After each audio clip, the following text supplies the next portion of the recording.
That's right. This is Bad Weather Fans, episode number 292. Just a note for you, Alex, as we start, your Twitter has an error. This is usually temporary. Wait a moment, then try again. They're just on your end. If it doesn't connect, might be having issues on that side. Well, I'm clicking go live on another spot, so let's see if that works. All right. But just as we take care of some administrative stuff on the front end here, Bad Weather Fans, episode 292. Nets losers to the Miami Heat last night, while the Knicks get a victory against the Indiana Pacers. This coming after their championship win versus the San Antonio Spurs. And Knicks are rolling, and disappointing loss for the Nets. I definitely was starting to get into it a little bit, brought back to reality, no doubt about that, as the Heat snapped their 5-game losing streak. But Alex, how you doing? I'm doing well. I think Twitter might be down or All something. Right. I don't know what's going on here, but it's all good. We're still here. I'm good. I mean, what a great game last night. Oh, now we're live. Okay, cool. But anyway, What a great game last night was. They were exhausted. Which game? The Nets? The Knicks game. Oh, okay. Just clarifying. Yeah. I mean, maybe that was a good game. I didn't see it, but you'll tell me. And Corey, who was at the game. So, our boy. So it was a good game. It was wild. Everybody was exhausted because of the NBA Cup. It was a lot going on between the traveling to whatever. Yeah, it's a lot. I get it. Emotional fatigue. It's a weird thing to be in the middle of the season. Literally in Vegas too. Yeah, I mean, Mitchell Robinson probably would sit one of these two games anyway because it's a back-to-back. But Mitchell Robinson, Josh Hart, Towns, McBride has been out already, and somebody else was sitting. Shamit, but he's been out already as well. So, right. They started Huck Porty, who jumped over Yabusele in the rotation, which is, crazy. A second-round pick and picked in the 50s. You know what I mean? So it is what it is. Yabusele's kind of ate his way out of the starting lineup. But yeah, no, it's been a great game, and shout out to Janelle and Brad, my friends live in Indiana, who were at the game. They had a good time. And I had fun texting them a gif of Jalen Brunson saying, "Enjoy that ride home." So they're big Pacers fans. So, but it was fun. It was a fun game. I'm happy they won. They needed that, and all's well that ends well with this NBA Cup thing. That it didn't mean anything. The game in the standings, it meant something to their hearts and their pockets. But it is what it is, and I'm happy. So so whatever. Yeah, I don't know if from a couple things. One, yeah. From the Knicks front, getting a good win versus the Pacers. Indiana's having a horrible season. They're now 6-21 on the year. They're going to have a really good lottery pick, and I think for the Pacers next year, once they get fully healthy, they'll be ready to go again. We'll be curious to see what they do and see where they land in this lottery. Could be anywhere, especially as they're having such a dreadful season. It's funny, last night's NBA game between the Knicks and Pacers was very different than what you saw in the Eastern Conference Finals, just with so many star-level players on both sides. Not playing yesterday. Nets, as I mentioned before, losers versus the Heat. Disappointing loss as they just could not make any shots, and frustrating. And I'll talk a little bit about the Nets and just me wanting them to win in general. But then going back to the NBA Cup stuff, it's sandwiched in the middle of the season. The NBA has to schedule it a certain way to make this happen. So I personally, I'm not a fan of the Knicks, but I would not, I wouldn't be upset that they rested guys versus the Pacers. I mean, I hate to minimize everything because but the Pacers stink. I get it, but it's just it's the reality of it. And these games do mean something, and you should enjoy them. But this next season is going to be judged on what they do in the playoffs, and they're clearly the best team in the East, in my opinion. It doesn't mean that this guarantees them a spot to go to the finals because we've seen that things get a little bit crazy in the playoffs. But I think just from a talent, there's two things the Knicks have going for them that they have more than basically every other team in the East. And these are two really important things. They have the most talent, and they've played together now for a couple of seasons together. Right. The core of the team is there, and they've made some changes around the edges, adding Jordan Clarkson. Tyler Kolek's having a nice couple of games here in his second season. They've made some adjustments. I'm not saying it's the same exact roster. Obviously, there's small changes from campaign to Tyler Kolek and Jordan Clarkson playing better, whatever. But it's the same unit. It's the same team. It's the same team that's going to go to battle in the playoffs. So with those two things, they have all of it. So win or lose versus the Pacers last night, it's not going to change my opinion on how I think this team's going to go. And the third thing, of course, is health. But I think that's kind of the obvious with any team. And Knicks just get wins. They know how to close games better than most teams, and they find victories. I think Mike Brown hasn't been talked about at all. It's probably a good thing because, as I mentioned before the season started, it's going to be judged on the adjustments and the changes that he makes in the playoffs. But right now, he's expanded the rotation. Guys aren't playing 40-plus minutes, and I know we could get in the analytics of Tibbs and whatnot, but I do think for the overall health of a team to not play guys 40-plus minutes all the time in these regular season games is a good decision. I'm not saying rest everybody and not play, but at the same time, there's a balance. The Knicks are there, man. There's nothing. They are the benefit of a weaker Eastern Conference, and they're the benefit of a team that's growing together. I know Jalen Brunson's going to say the opposite, and I don't blame him for saying it. He's got to play a smart politician on the stage, and I know he's in the battles, but at the same time, this is a weaker Eastern Conference, and the stars have aligned for the Knicks. And will they take advantage of it? We'll come to find out in a couple of months. But it's theirs for the taking, and there's no denying that. It really is. It really is. And I don't know if I said before, Huck Porty took Yabusele's job. It's Diawara, the rookie, that took Yabusele's job. But yeah, I mean, Jalen Brunson is a legit superstar in this league, and there's no question about it anymore. Like, he's in the top tier of the Giannis, LeBron. I mean, LeBron, I don't know if he's even in it anymore. Well, I think Luka, he's in that. He's tier. a tier. Well, I think the part that puts him a tier below some of the mega superstars is he's not a two-way player. And defensively, I do think that changes. Like, I can't up Nemhard last night at the end of the game. He was trying, I'm not saying a lack of trying, but I think if you're going to put, he's not that guy. He's not. I don't know, tier one. He's an unstoppable force. He's an incredible player. He's going to go down as the second best Knick of all in my generation of the last 50 years, pre Willis Reed in that era. But it's since the 90s Knicks, he's the second best player since Patrick Ewing. Maybe he'll be even better if he wins a championship. Right. But I'm saying if you're going to compare him to the Giannis's of the world, the impact that he doesn't have the same impact defensively that can change games. So that's the only difference I would but point you know out. what? When you're so good offensively and you're so clutch and your team continues to win and you're at, your size and stature on the floor at whatever size he is, like height, 6 whatever, it means a lot, man. And he's been all NBA, starting point guard in the East. Like, when do we start putting him in that tier just because he, doesn't play well on defense? You know what I mean? Not a lot of players do. So the guy just keeps winning and keeps hitting these big shots, and he was exhausted last night. And Nemhard throws him to the ground, and I think that pissed him off a little bit on that foul. He gave him a little extra, forearm shiver, and then Mike Brown said that Jalen Brunson said, "I got this," or something like that. Like, I'm winning this right now. You know what I mean? He came out and hits the three after he couldn't hit the ocean if he fell out of the boat. You know what I'm saying? Like, he was off, like easy shots. Give me ones. You know what I'm saying? Like, and he couldn't do it.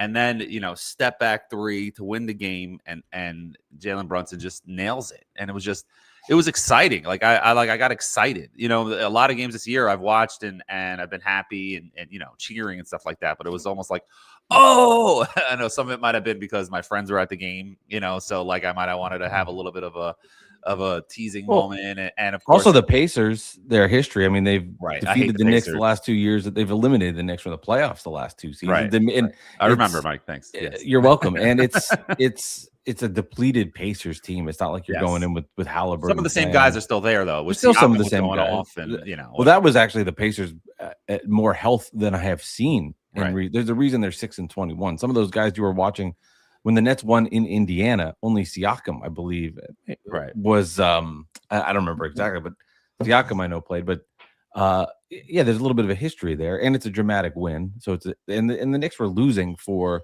80% of this game, but just like they did against the Spurs to win the championship earlier in the week, they came back and had a fourth quarter run. That was the difference for them. And no, there's no denying it. Jalen Brunson in the fourth quarter with the basketball in his hands is extremely difficult and is a problem. And you feel confident as a Knicks fan that he's going to make the right play, be going to make the shot. I'm just saying, if you're going to try to compare him to like the all-time greats of Giannis and LeBron's, I don't think he's that guy. Well, he's not like that I'm just guy my in his opinion. career history yet. But what I'm saying, and I don't know, I'm not saying he's definitely going to get to that. I'm saying right now in the current NBA, he's a top tier level superstar, and I don't know what else he needs to do to prove that. If anybody's going to say that he's not, I mean, he just continues to hit the big shots. The Knicks are now a perennial contender because of him. You know, they win rounds in the playoffs every year. They got to the Eastern Conference last year. It's time to give him his respect as one of the top tier level superstars in the NBA. And it's not, it's not in the second tier, it's the number one tier. You know, so that's all I'm trying to say. But anyway, the Nets last night they took an L, right? Danny Wolf had an off game, or did he get hurt? Or that was I didn't watch the game, obviously. I just saw my fantasy stats. I'm like, Danny, come on. Like, what happened? You know, he's a rookie. He came off the bench. He played about 20 minutes. I think he had like 9, 5, and something. Right. Missed a bunch of shots. All the Nets just could not shoot. Noah Clowney was 0 for 8 from 3. I think it was 2 for 11 from the field. And Michael Porter Jr. had a lot of garbage stats at the end of this game, which was really close the entire time. You know, Heat went up early, about 11 in the first quarter. Nets closed the gap, took a little bit of a lead. Norm Powell hit this crazy one-handed half-court 3 to end the first half. Half-court? Wow. Just inside. It was a bonker shot. That guy is one of the most underrated players in this league. He's going to get paid next year as he is a free agent. He played really well. You know, Bam Adebayo offensively didn't do much, but defensively was a force. And, you know, when it was a frustrating game for a couple fronts on the Nets. Drake Powell goes out, gets hurt, really nasty looking sprained ankle in the first quarter. And from that point on, as a Net fan, you know, you just get a little down because you want to see the rookies play. And, you know, Jaeger was aggressive. He's played he had like a Jekyll and Hyde game where, you know, he was called out by the coaching staff earlier in the week. And then he responded with a really, really good game versus the Bucks, where he was assertive offensively. This game was a little bit of a little bit of each. You saw some of the good, you saw some of the bad. His stats were pretty good. He was aggressive, which you like. But overall, the Nets just could not shoot the basketball. And the Miami Heat, who were just always up at what it felt like 2 to 6 points legit through the whole game, pulled away late in the fourth quarter. Nets did not have enough. And, you know, I'm admittedly rooting for them to win. So it was disappointing to see them lose. But it also just, you know, came back to reality of they beat the Bucks by 45. They'll have moments where they look really good. And then they just were not physical enough versus the Heat. And I think the disappointing part for me as a Net fan watching that was Powell hurt. Wolf didn't have the best game for him. But then not going to the other rookies in Saraf and Traore, just getting buried on the bench.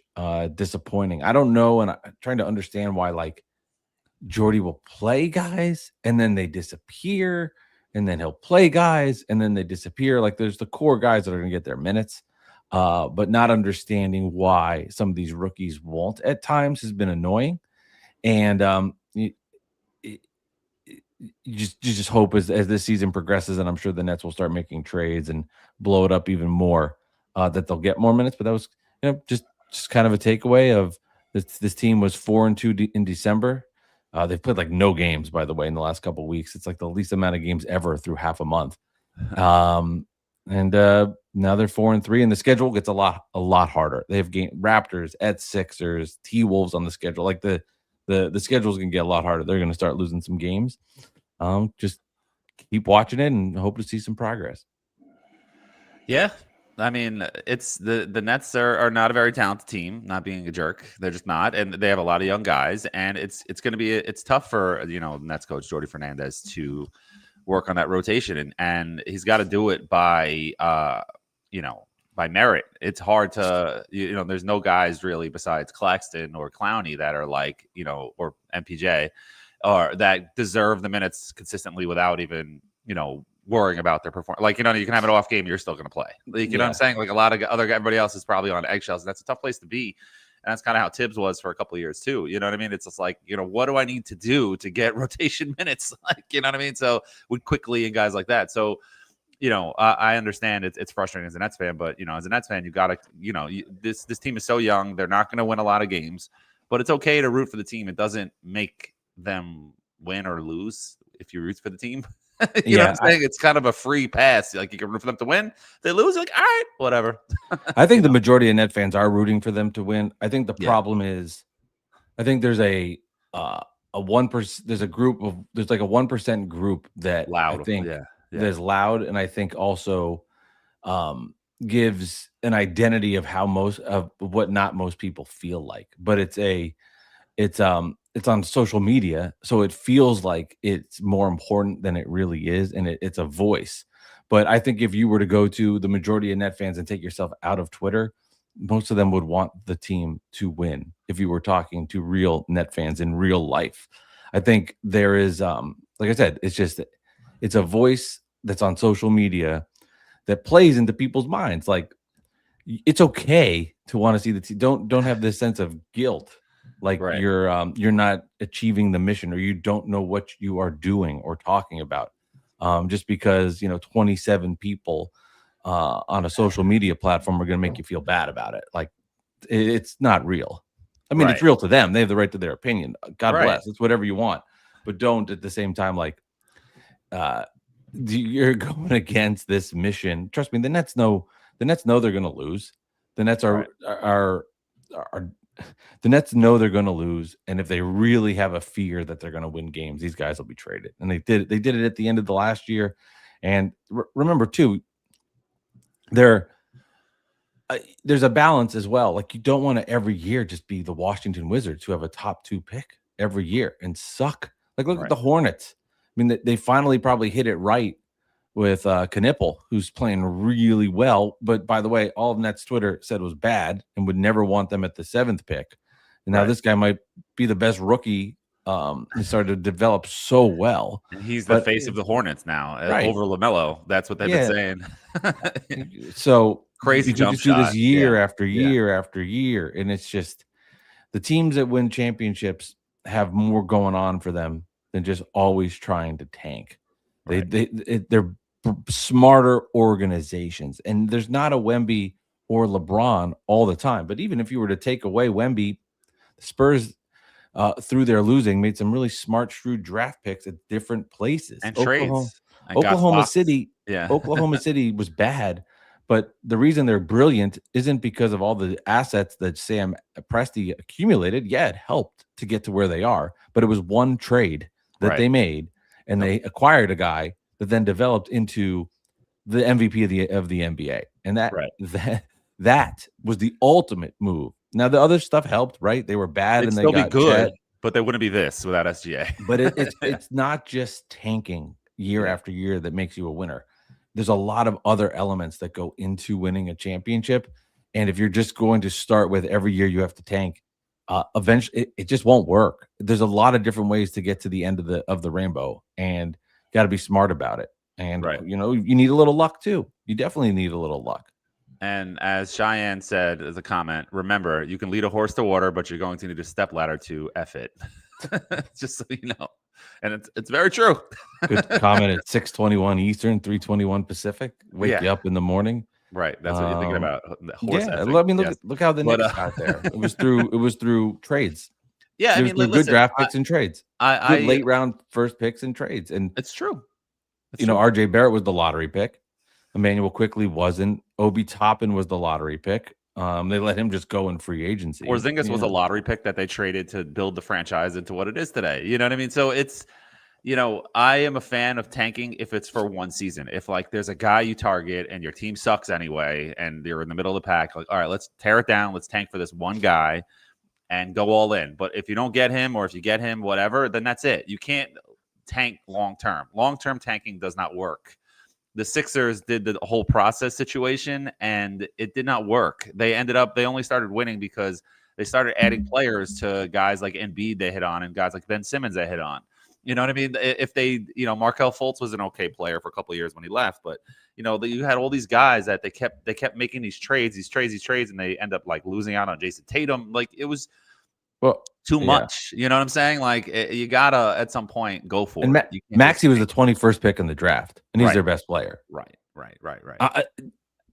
That was the winner. That's the winning Jokic also was a second-round pick for the Nuggets. You know what I'm saying? Like, it's like sometimes you have to just be smart and develop guys, and it's not about just losing. It's not a video game. Like, we talk about this every week now. It's not a video game, and it is what it is. I mean, you know, the Knicks are now 1.5 out of the 1 seed. The Nets are 2 games out of the play-in.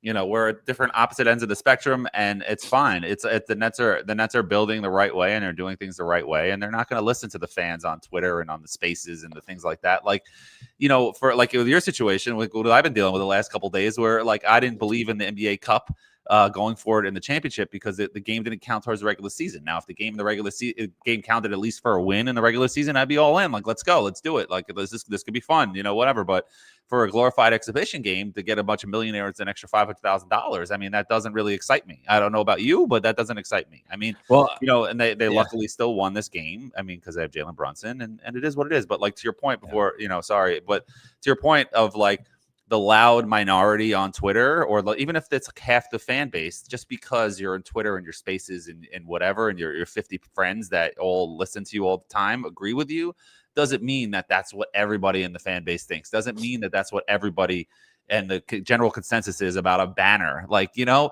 most Knicks fans probably don't want a banner, but if you look at Twitter, it looks like, oh my God, Knicks fans want a banner. It's not always the case. Right. You know, social media doesn't always tell the story. I think I have to give the Knicks organization credit for not doing it, because it would be, in my opinion, just pathetic. Yeah. I think a banner would be it would minimize the organization and they would be mocked forever. And I think they made the right decision by not doing it.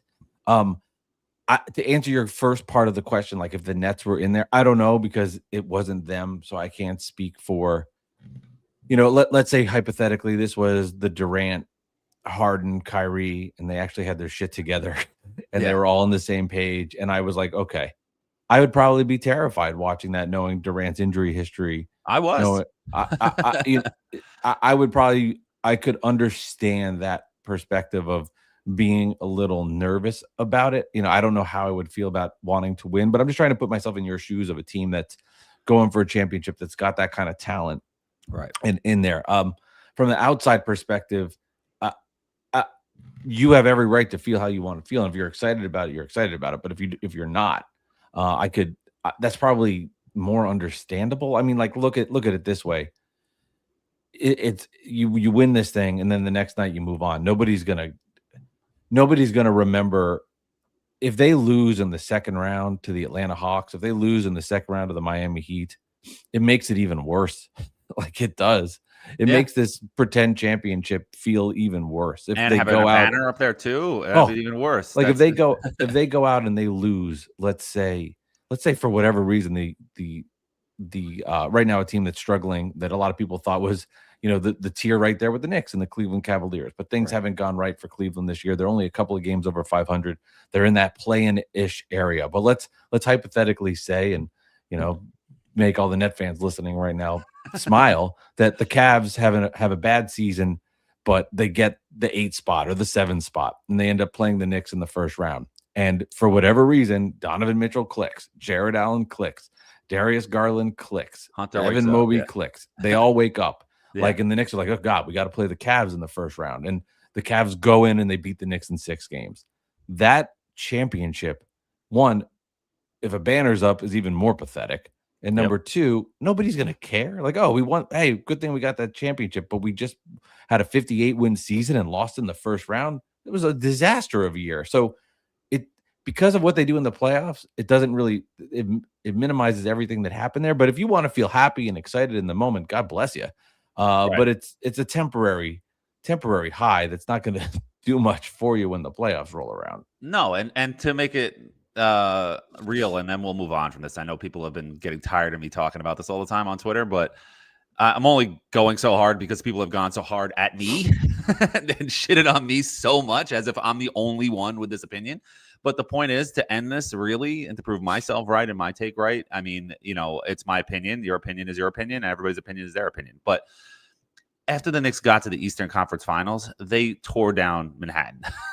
Like, you know what I mean? They were climbing up buildings. They were, you know, partying in the streets, and it was legitimate. It's excitement. It wasn't the fake fugazi excitement, After they won the NBA Cup, there was, tumbleweeds. You know what I'm saying? Like it wasn't. There wasn't a parade. There wasn't an excitement. There was nothing. You know what I'm saying? It was just people at home being excited, and you can be excited, but there's levels to this thing. You know what I'm saying? And it's okay. It's okay. You can be excited about the NBA Cup and understand that it's not the NBA championship, but also you have to understand that some people might not agree with you, and that makes it okay.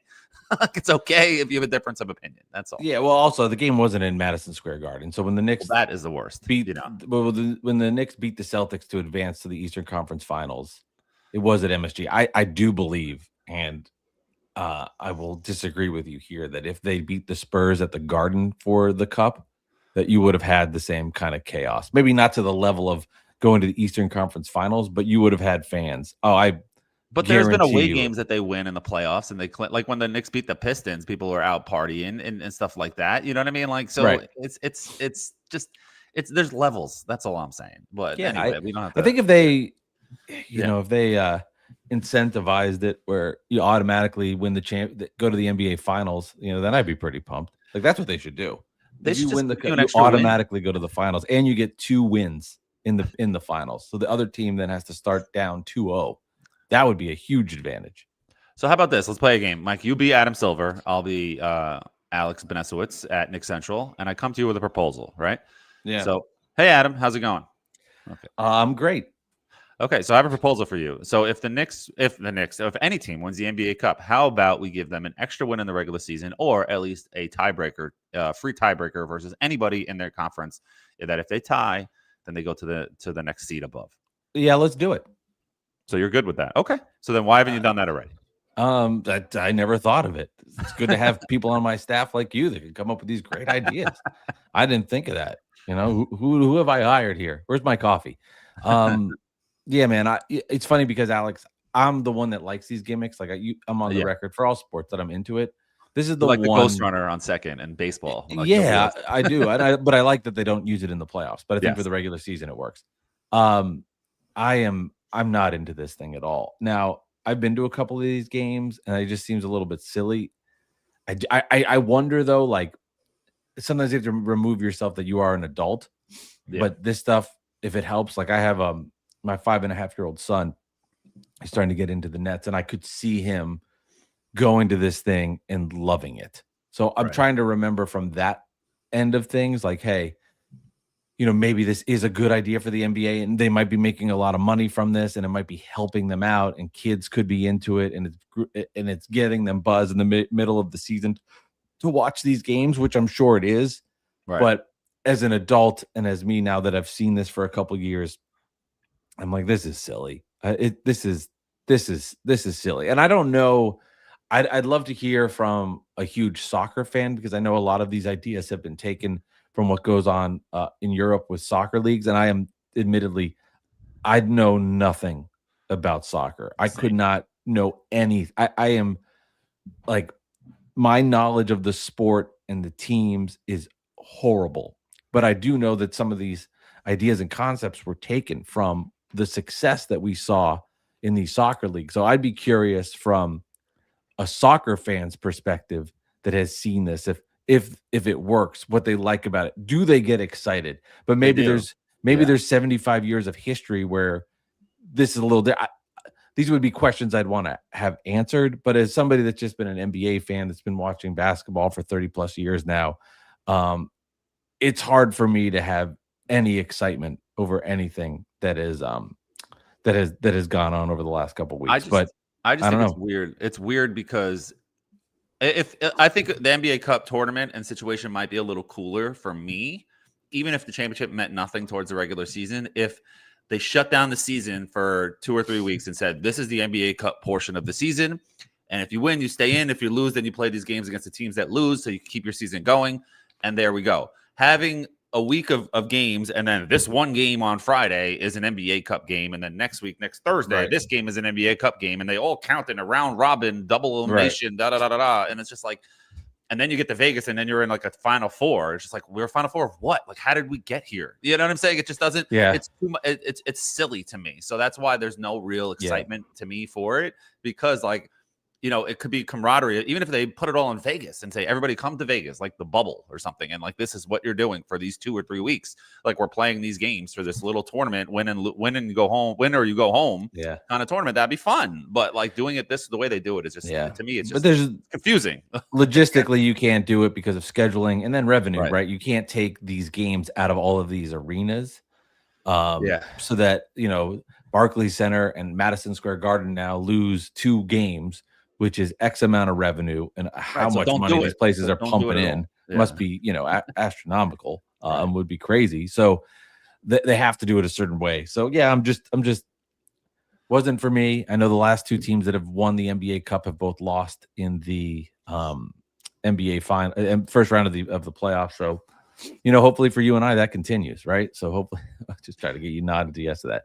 Hopefully that continues. Thanks. And we see some of that. I do see a comment about the Spurs. They are loaded. Pull it up. They are absolutely loaded with talent. Now Drizzy Goat said, I got Spurs winning the chip and Wemby as the MVP. I mean, they are a team that, like, okay, so look at the Spurs, for example. They have the really bad tank year and they get Wemby and they achieve success on that.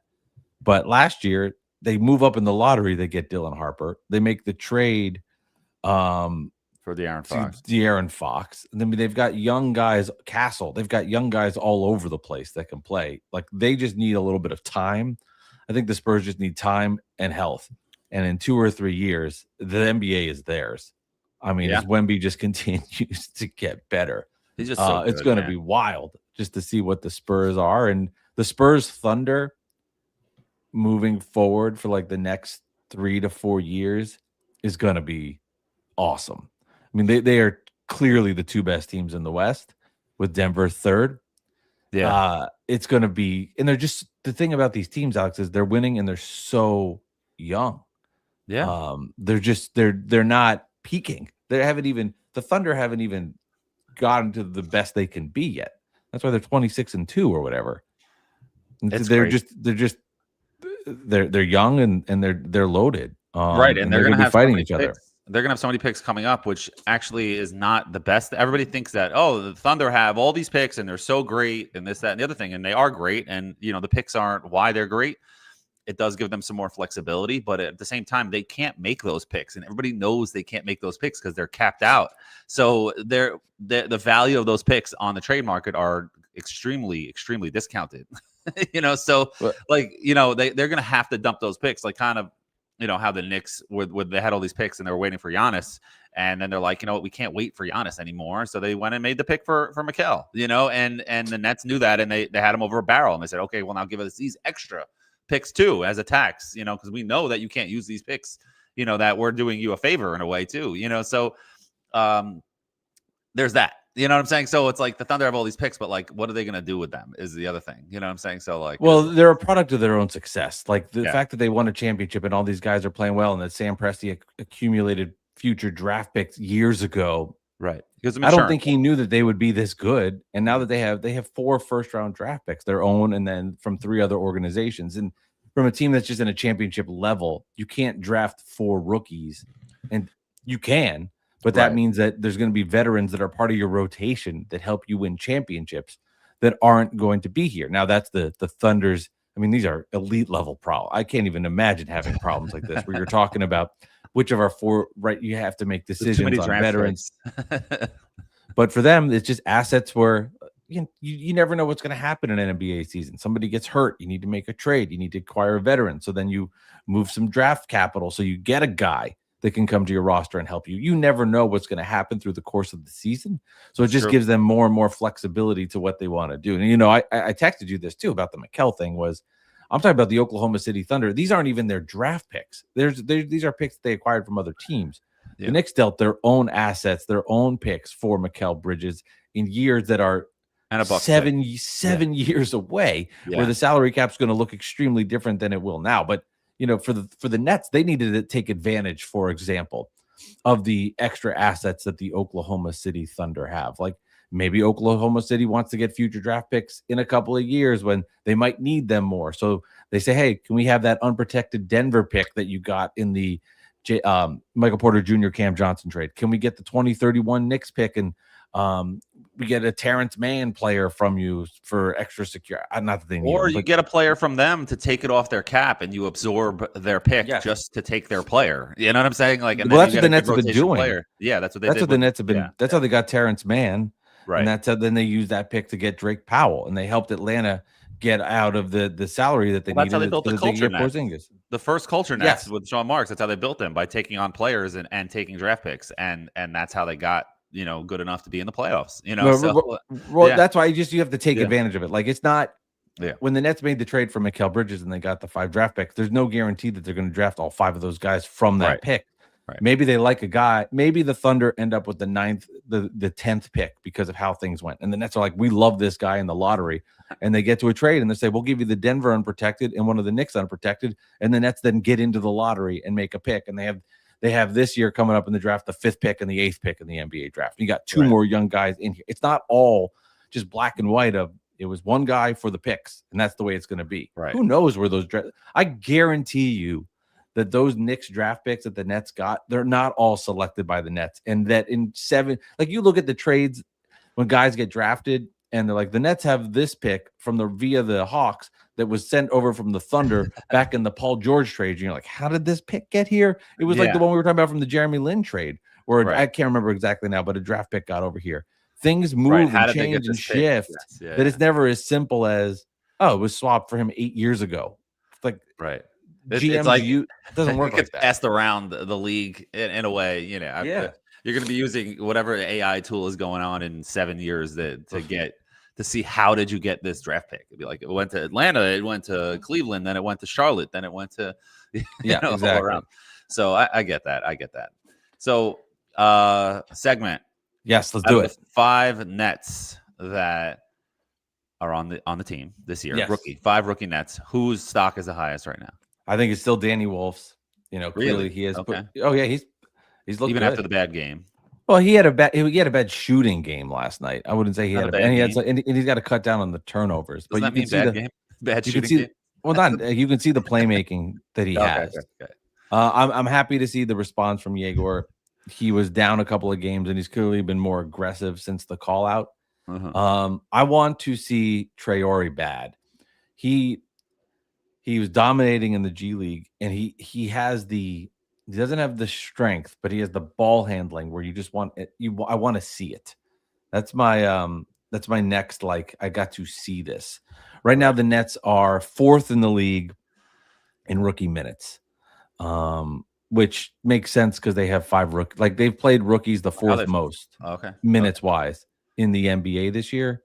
So I'd love to see Nolan Traore get some more of these minutes. But to answer your question, I would say Wolf. Still the Wolf. It's Wolf. He's also the oldest of the guy. He's older than Noah Clowney. And it's probably Wolf, but Jaeger playing a little better, and away we go, man. Right, this is the most. I'm having a lot more fun this year. Not even close. Something to watch. Last year you could probably just tell in my energy. Last season was rough. Yeah, because you knew all the guys. Most of the guys weren't going to be on the team. 90% of the guys weren't going to be back, and you're like, "What are we watching?" It was rough. And that's tough. That's tough. But I've been there, man. I know how you feel, and one day, it'll turn around for you. So we'll see. Trust me, it ebbs and flows. The Knicks were horrible for 2 decades. Not straight, but yes, they were bad for 85% of it was bad. Yes, and there are times where you're going up the mountain. There's times you're going down the mountain. You know what I mean? And when you're going up the mountain, it gets fun, even if you're not a perennial playoff team, because there's something to watch. Like when you draft RJ Barrett and quickly, you're like, oh, this is fun. Like know what I mean? Exactly. The team's not winning, but you get excited by a step back of RJ Barrett against the Bulls when he's a kid. Totally. It's fun. You know what I mean? Like when Ntilikina and Cantor are fighting LeBron at one time, it's fun. Like it's exciting. But when it's like Lou Amundsen, you know what I mean? Like, oh my God, what the fuck? Like, what are we watching here? You know what I'm saying? So I get it, but I'm just excited to have legitimate that we got out of this NBA Cup stuff, no injuries. I know a lot of guys missed the games yesterday, but won anyway. It doesn't matter. Now we can close the book on that, and we can move forward as a team, as an organization. 1.5 games out of the 1 seed. Once they get that 1 seed from the Pistons, they're not going to give it up. And a lot of Pistons fans were offended because a lot of the national media finally really focused on the Knicks for a game. Like it was a standalone game, so everybody had to watch it, and the Knicks won in a very Knicks-like way. And they're like, whoa, this team is awesome. And it's like, finally, like that's the one positive I could say, like really legitimate positive now that we're out of it, we're behind it, of the NBA Cup, that everybody nationally got to appreciate players on the team, on the Knicks, that are awesome. I wish Deuce McBride played because he deserves his respect as well. But Tyler Kolek is getting his respect. You know what I mean? Mitchell Robinson is getting his respect. All the guys, even on these like little silly podcasts, like Gilbert Arenas' podcast, and all this, like now they're wearing Knicks jerseys and they're like, whoa, the Knicks are awesome. Like you finally watch them. Congrats. Now you see what the hell we've been talking about. We're not just crazy Knicks fans. You know what I mean? Like we know we're like they've been winning in the playoffs every year. They're in Eastern Conference last year. They're 1.5 out of the 1 seed. They won 10 out of 11 games right now. Like, you know, they start off a little slow. They had a new coach. They're trying to figure some things out. They lost to Giannis in that first one of that game on NBC that everybody saw. And they're like, oh, this team stinks. And meanwhile, they were without 3 rotation players. Like now we're here and the Knicks are good. So that's the one good positive that came out of this NBA Cup, is that now we're changing the narrative, and Pistons fans are getting upset because they were in the 1 seed getting all this love and respect. And meanwhile, the Knicks beat them in 6 last year in their building. Jalen Brunson crossing over, hitting the game winner, sending everybody to sleep. And that's it. So, like, you know what? You're not anything yet. You got knocked out of the first round. Knicks are going to take the 1 seed, and then they're going to roll. And that's it, you know? That is not it. They'll play in the playoffs, and you'll see what happens. Opinion. I can't say that's it, but I would say I think the Knicks are better than the Pistons. Yes. They proved it last year in beating them. But Detroit's been great. Don't get me wrong. Detroit, yeah. We'll see what Detroit does if they're able. I know I saw this rumor of flipping Tobias for MPJ and then giving the Nets finally get Tobias Harris, Mike. Like I said, you should have all along. You know, but Detroit's going to make moves this deadline. They have to, because they are in a position where they're 21-6. Right. They're going to be a top. They need seed. help. Yeah. And they could use a little more firepower. I think that experience last year for them will be so valuable in the playoffs when they're going to be playing, the Hawks in the first round or the Sixers in the first round, whoever it might be for them. I think that experience they had last year with the Knicks and for Cunningham will be just to be so valuable to help them get through a playoff series when they are the favorite. Last year they were the feisty Pistons who were not the favorite. The Knicks were the favorite. And yeah, I mean, what you're saying, the Knicks have been climbing the mountain. They lost to the Heat in the second round of the playoffs. Right. Then they lost to the Pacers in the second round of the playoffs. Then they lost to the Pacers in the third round of the playoffs. So based on how the NBA works, this is them climbing the mountain and getting better. I would say this: if they don't do it this year, it would be alarming. It would be a major failure because they don't want a round. If they get to the second round and they lose to the Cavs, if they lose to the Magic in the second round, I mean, it would be a failure of a season. Which is possible. I mean, the Magic are just as scrappy as the Pistons. I mean, the Pistons are a real tough team. I really earned a lot of respect from them last year in that playoff series. And I'm saying the Knicks. The Knicks would be a major failure. Oh, yeah. I thought you were talking about the Pistons not getting out of the first round or whatever. Okay. Well, yeah, that would be bad. But I'm saying from the Knicks side of things, they got to get. If they're climbing the mountain, they can't beat the Magic at full strength. Right. It'd be a disaster. Yeah, no, this team, and especially playoff tested as they are, and the Knicks and Pistons are heading towards an Eastern Conference Finals matchup as being a 1 and 2 seed, so they're going to avoid each other in the first 2 rounds, which is good because I don't want to face them in the first round again. So it's going to be the Pistons have. I was just looking up their draft picks. They have their own pick in 26, and then they have multiple in 27, 28, 29. As per ChatGPT. I'm not looking it up deeply. So they do have some assets to trade to get some players, and maybe that's where the Nets could step in and get some guys. You know what I mean? So yeah, get some assets, some more assets in there. So. If the Nets are going to facilitate trades, I want them in the Eastern Conference, just to beat the Knicks. To beat the Knicks. You don't need to put them in the West. We don't need to give the Timberwolves. Like, who cares? I mean, I shouldn't say that completely. I want the best value back.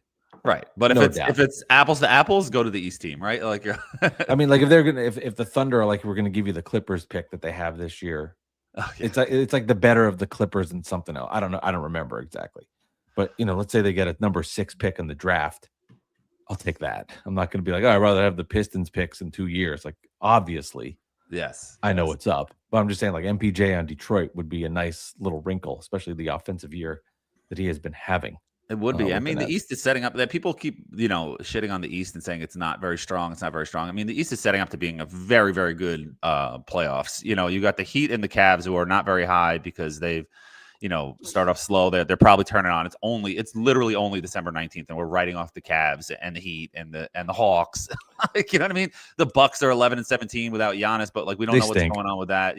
But like if Giannis comes back, they're going to be better, obviously, and if they don't trade Giannis, that's going to be a team you don't want to play in the first round, So, and then the Celtics, Jason Tatum keeps saying he's going to come back, but that's going to be tough for them. So, like, the East is not so easy and it's not so wide open. I mean, the Knicks are clearly the best team in the East, but it's all relative, Alex. Right? Like if the Knicks are in the West, they might lose in the first round, and it's not because I don't think they're good. But the West is just the way the conference is just loaded. No, I get it. And it's like when Carmelo was on the Nuggets and they kept losing in the first round, or T-Mac was on the Rockets and he never got out of the first round. And it's like, you look at it historically, you're like, oh my God, these guys, they couldn't do it in the playoffs. I mean, Melo got to the Western Conference Finals once, at least he broke through once. T-Mac never did with the Rockets, even with Yao Ming. But that West then was historically great. They had like maybe 6 teams that won over 50 games. You know what I mean? Every playoff series was insane. So it's, I get it from that perspective. Yeah, I mean the top 4 teams in the West: Thunder 25-2, Denver 20-6, Lakers 19-7, Spurs 19-7, Rockets 16-8, and then the T-Wolves 17-10. Then there's a big drop. But I would say if the Knicks are in the East, they're the 4 or 5 seed. Well, the Suns 15-12 as a 7 seed is pretty good too. I would say you put the Knicks in the West, they're 4 or 5 seed, right? And their schedule's a lot harder. But it's okay to take advantage of it. See, you want to discount the Knicks, man. 19-7. The Lakers and Spurs are 19-7 and are tied for the 3 seed. So the Knicks would be tied for the 3 seed in the West if they were in the West. That's all. So now they're in the 2 seed. So, yeah, your propaganda, your Nets propaganda is showing, trying to diminish the Knicks' success. And I'll continue to. Yeah, it's I was put on this earth to do that, Alex. Yes, you were, especially this season. Yes. No, I haven't done that at all this season. For the playoffs, it's gonna be tough for you in the playoffs. Right now, you're cruising. You're like, whatever. The Knicks are great. They're gonna be in the playoffs. Okay, whatever. You're kicking a can down the road with your Nets anxiety of wanting to see the Knicks lose in your coalition. But once you get to the playoffs, it's going to be full throttle. You're going to be like, holy fuck.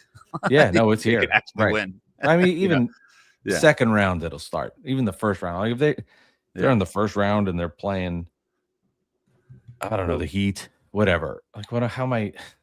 Right. Maybe I'll have some false hope. The Hornets or something. The Hornets aren't making the playoffs. Well, they're 2 games out of the 1.5 out of the play-in. You know what I mean? So, like, I don't know. Yeah, but they're not beating those. Okay, so if they play the Bulls or the Hawks in the first round, and the Knicks, and they're 2-2 in the series, your juices might get flowing a little bit there. But I can't see the Heat going into the Garden and winning that series. They just don't have the same talent. I've watched all these. Hawks more than the Heat, in my opinion, at full strength. Yes. Yeah. And the Heat too. They have not been. They haven't had really Tyler Hero all season, so it's a big part of it. Where do you think Giannis lands? Let's end with that, and then another question. I know he talked a little bit. Part of me thinks it's just going to stay. The more and more it lingers, and the more Knicks keep winning without. Yeah, that's the other part. It's like and it's not as I know what I'm not going over it again, but the path to get him is not easy. And if the Knicks are just continuing to win, why break it up? For obvious reasons. Exactly. Maybe it's another year. Maybe it's next year with the Nets when the stars align a little more. And then a year older. Yeah, and he's a year older. Right, and that's the true. I don't know. It's let me know when he's. I don't care. Sorry. Let me know when it happens. But I'm not gonna live and die by every moment of this guy. Like, just play or don't play. Play with the Bucks or don't. Let me know what happens. I do think here's a team I think is going to shake up the NBA a little is the Clippers when they get to the deadline. Ooh, they're going to do some things because they have older veteran talent. They got to blow it up. They have to start it over. They're not winning basketball games. Like, you move Harden to now, he couldn't go here because of his previous relationship with to the Doc Nets. Rivers. Harden to the Nets. How about that? But like, for example, the Bucks, like Harden and Doc Rivers wouldn't coexist. But could you imagine, like, if they were like, hey, let's help Giannis, let's bring Harden here. Like, there's going to be the Clippers are gonna make moves that are gonna shake up the NBA a little bit and they have to. They can't be this team. I mean, they can't. They're 6-21 with some aging. Remember, in a brand new arena that's empty right now. That's a big deal too. You know what I mean? Yes. This guy puts billions and billions and billions of dollars of his own money into this amazing new state-of-the-art arena that's empty. And say what you want about the Nets, and they sell out every game. Yeah. Every game they're at capacity, and there's people there. Say what you want about them, right. And say what the fans. You have no fans, and it's not a Hornets game, right? It's not. They get people there. The people go. People maybe they're not real Net fans. Maybe they don't care about anything, but it's just a thing to do on a Saturday. But there's people there. There are people there. Did you hear my joke? I don't know if you heard my joke. I missed it. I was like, it's not empty like a Hornets game where there's no buzz. That has awful. Yeah, gotcha. No, kidding. But it would have been funny in the flow of the conversation, but you just kept going. You trampled over me. I'm very curious what the Clippers are 6-21. I know, it's insane.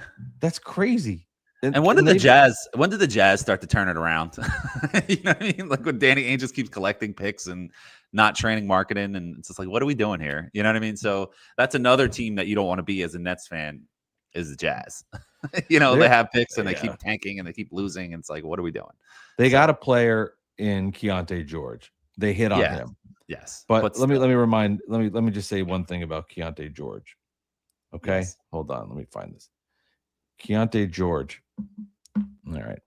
Gonna give a really exciting stat here. Hang tight. I can't even say anything. It was the 16th pick. Keontae George was the 16th pick, and that's why they have a little hope. Because of the 16th pick. Yeah, I mean, look around the NBA. Like, Giannis wasn't a top 5. Kawhi wasn't top 5. Like, yes, top 5. I'd rather have a top 5 pick than have a mid to late first-round pick. But Jalen Brunson was not a first-round pick. You know what I'm saying? Like, it's possible to build your franchise without tanking. You know what I mean? Like I said, I short-term tanking, I'm all for. If there's a guy like a Wemby or LeBron or Zion or somebody that you target as this future guy that can turn your franchise around, sure. But long-term, no. No, Jazz have been bad since they traded Donovan Mitchell and Rudy Gobert. They've been bad.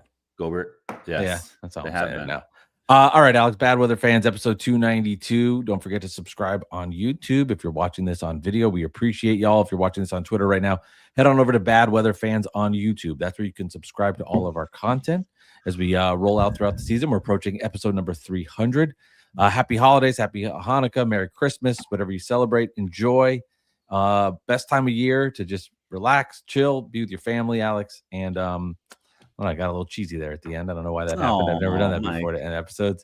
I love you all. Thank you, everybody. Happy New Year, Alex. And all right, we'll talk to you later, okay? Like and subscribe. We're available on all podcast platforms, Mike. Just so you know. Yes. See y'all later. Have a good one.